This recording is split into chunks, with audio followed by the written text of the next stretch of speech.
Ejania mamanine, amisewo klo amisewo, ajanani mia aja, ano klo, misewo yo, ewe,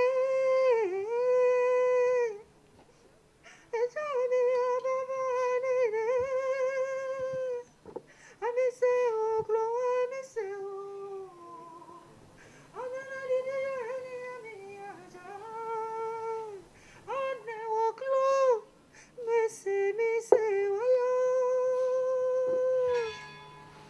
Allô? Oui?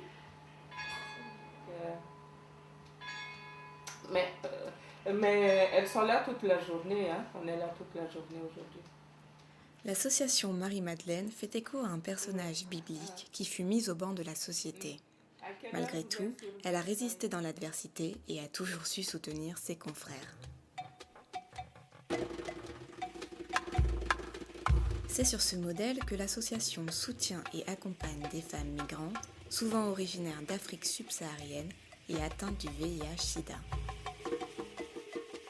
Nous avions noté cette demande-là qui venait des personnes elles-mêmes qui trouvaient dans le champ de la prise en charge des personnes vivant avec le VIH, elles trouvaient tout sur la prise en charge sociale, psychologique, médicale, mais n'avaient pas de lieu spécifique où elles pouvaient parler de leur prise de besoins spirituels, de la prise en compte des besoins spirituels et de la maladie.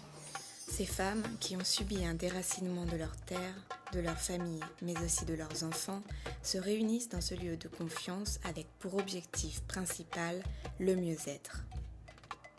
Chez Marie-Madeleine, on réapprend à se battre avec une fougue communicative.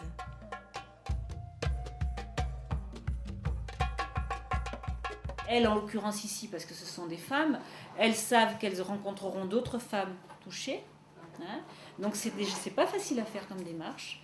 Il y en a qui mettent des mois avant de venir. On leur dit il existe un groupe de parole, mais elles mettent de rencontrer des pairs, hein, quelque part. Ça peut être un blocage, ça peut être quelque chose qui est difficile. Mais une fois qu'elles ont franchi le pas, elles sont souvent très très contentes de l'avoir fait. Et moi, je pense que je suis plus là pour qu'il y ait la complicité entre elles qu'avec moi. Moi, je suis un catalyseur. Moi, je suis là, je pose un cadre, je parle tout de suite de confidentialité, de respect, et je dis qu'on est un groupe de parole, mais on n'est pas obligé de parler. Si on parle, en revanche, on est obligé de se respecter, de ne pas se juger, on n'est pas forcément du même avis, on n'est pas tous d'accord, toi tu fais comme ça, moi je fais comme ça. Bon.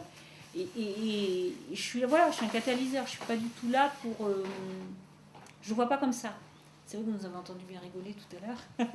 C'est que quand on aborde certains thèmes, ça détend un petit peu aussi de prendre, en particulier le thème des relations amoureuses et des difficultés. Là, on peut se détendre un petit peu et ça vient d'elles, parce que je trouve que les Africaines, elles ont une manière de prendre les choses avec un tel courage et en même temps beaucoup d'humour, de distance. Il ne faut pas se leurrer non plus, parce que la distance, ça cache aussi beaucoup de souffrance. Hein. Mais elles ont une manière de se mettre comme ça à distance des problèmes, ou de parler spontanément des mecs, des relations comme ça. C'est pour ça. Alors là, il y a une complicité effectivement féminine, en l'occurrence, puisqu'on est entre femmes, qui peut jouer.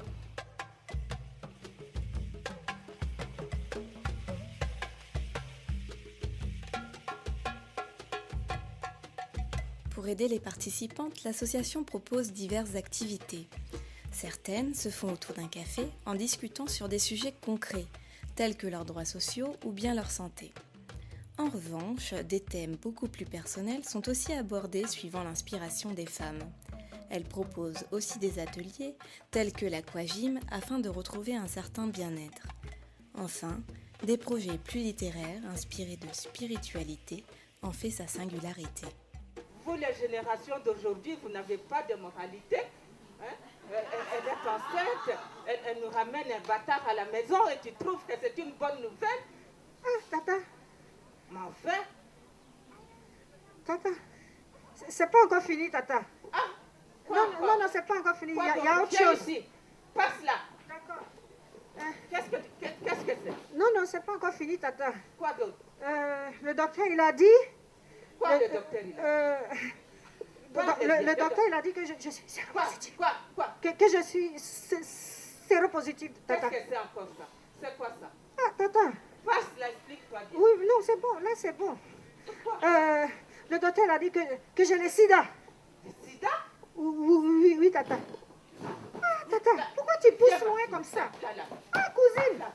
Mais, Tata, mais pourquoi tu me fuis? Sida?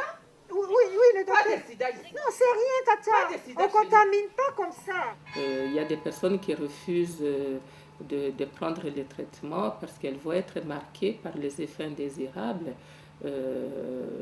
Et donc, on va les reconnaître en tant que personnes malades. Et au niveau du travail, au niveau de l'estime de soi, au niveau du couple, ça peut poser de graves problèmes.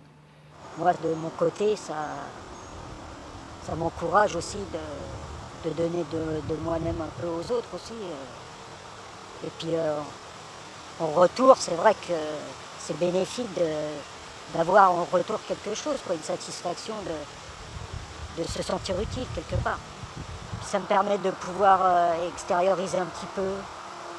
Quand je suis tête à tête avec certaines personnes, j'arrive à sortir certains trucs. Donc pour ça, l'association elle sert exactement le but recherché, quoi. Et pour moi,